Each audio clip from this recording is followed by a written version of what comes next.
Loen sulle täna ühe loo oma värskest raamatust Vaba ja metsik. Sellest, kuidas on kadunud üksteisel selja pesemise komme. Mu vanaema töötas aastakümneid Vastseliina saunas Võrumaal. Ta töötas seal saunatädina. Ise ta koristas seal, kaunistas, põõpas seinu, müüs pileteid ja limpsi ja vihtasid ning tegi raamatupidamist. Nädalavahetuse kassat võisin ka mina lapsena lugeda ja mulle meeldis teha kopikatest torne, kuni nad kõikuma lõid ja ümber kukkusid.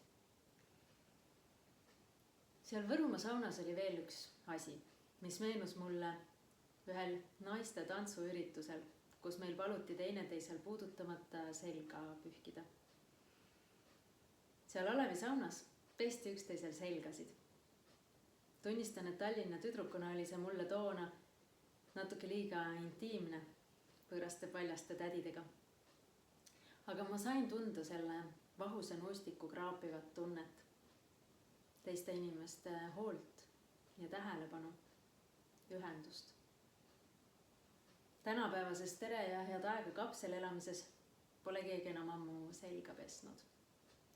Saame ju kõigega ise hakkama. Märkan, et isegi lasteaia lapsed ei hoia enam teineteise käest, vaid aasaga nöörist. Aga milline võlu on tegelikult ühenduses? Selles raamatus on veel selliseid lühikesi lugusid, 100 lugu julgusest elada oma reeglite järgi.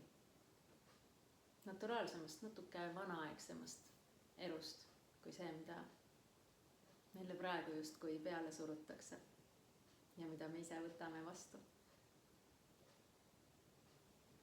Head lugemist!